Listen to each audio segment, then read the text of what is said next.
चाहते हैं, मगर या तो वो अग्रेसिव हो जाते हैं या फिर हेजिटेंट। बहुत से लोग कंफ्यूज होते हैं कि इन्फ्लुएंस सिर्फ कॉन्फिडेंस या कैरिज्मा की बात है। ऑथेंटिक इन्फ्लुएंस का मतलब है कि आप अपने लिसनर के पर्सपेक्टिव को समझें, यानी ना सिर्फ बोलना बल्कि सुनना, समझना और रिस्पॉन्ड करना। अगर आप अपनी बात अग्रेसिव या डिफेंसिव अंदाज में रखें तो लोग रेजिस्ट करते हैं। कभी किसी दोस्त के साथ डिस्कशन में ऑफेंसिव टोन हो जाना और बात एस्केलेट हो जाना, ये सब तब होता है जब इमोशनल इंटेलिजेंस नहीं होती। हम बेसिकली लिसनर के पर्सपेक्टिव को नहीं समझते, अपने इमोशंस काबू में नहीं रखते और कम्युनिकेशन डिस्टर्ब हो जाता है। तो एसेंशियली ये ओवरथिंकिंग या एरोगेंस नहीं बल्कि अवेयरनेस की बात है। बिल्कुल, और यही अवेयरनेस आपको ऑथेंटिक और ट्रस्टवर्दी बनाते हैं। आपका इमोशनल चेक, फीलिंग्स और रिएक्शंस पे गौर करें एंड देन वर्ड्स और टोन को एडजस्ट करें ताकि वो काम और क्लियर हो। और यही पहला कदम है अपनी ऑथेंटिक सेल्फ और पॉजिटिव इम्पैक्ट की तरफ। अस्सलाम वालेकुम। आज हम बात करेंगे एक ऐसे टॉपिक पर जिससे हर रिलेशन मुतासर होता है। ऑथेंटिक इन्फ्लुएंस और इमोशनल इंटेलिजेंस वो स्किल है जो न सिर्फ वर्ड्स पर बल्कि आपकी अंडरस्टैंडिंग, अवेयरनेस और डिलीवरी पर भी मुनहसर है। हमारे साथ हैं रिदा जो इस पर कोचिंग और गाइडेंस देती हैं।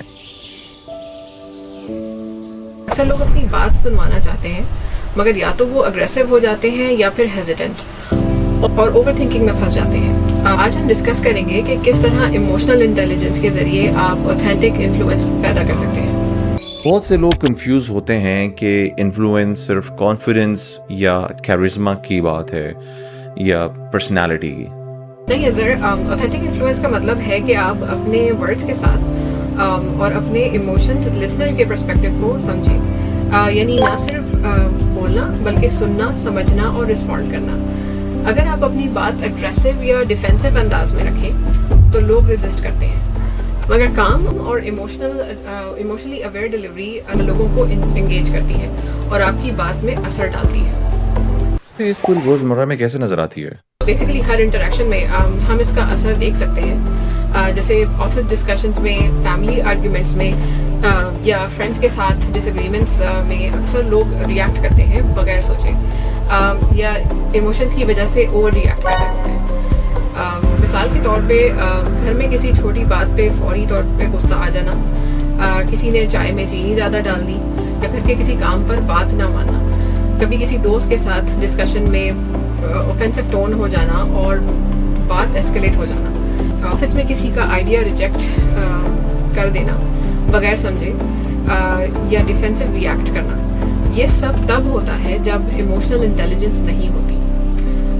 हम बेसिकली लिसनर के पर्सपेक्टिव को नहीं समझते, अपने इमोशंस काबू में नहीं रखते और कम्युनिकेशन डिस्टर्ब हो जाता है। अगर आप अपने इमोशंस को पहचानें और आप डिलीवरी एडजस्ट करें तो आप बगैर कॉन्फ्लिक्ट या टेंशन के असर डाल सकते हैं अपनी बात में। तो एसेंशियली ये ओवरथिंकिंग या एरोगेंस नहीं बल्कि अवेयरनेस की बात है। जी बिल्कुल, और यही अवेयरनेस आपको ऑथेंटिक और ट्रस्टवर्दी बनाते हैं।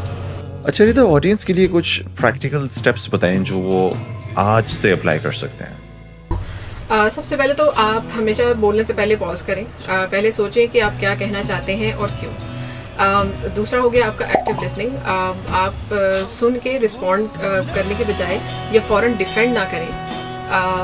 थर्ड हो गया आपका इमोशनल चेक, अपनी फीलिंग्स और रिएक्शंस पे गौर करें।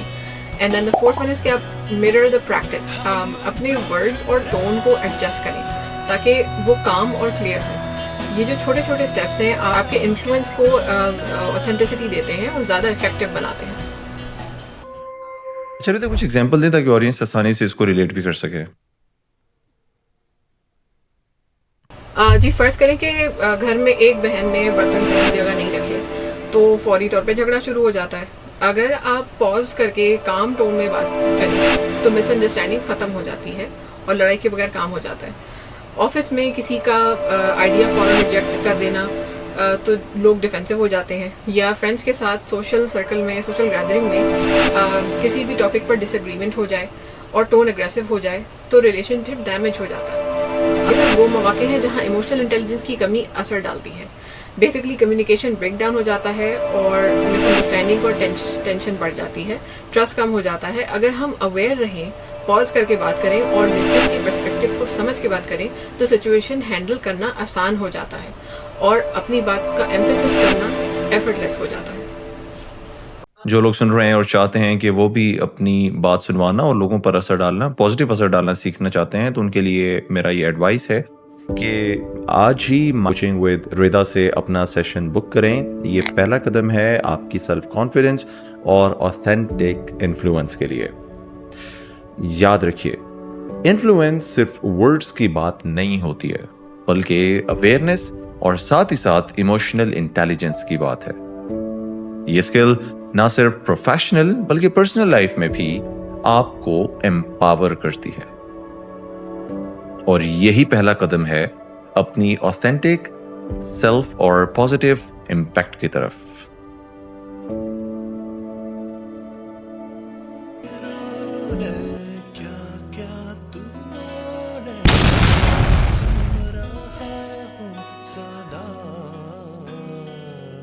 engage sorry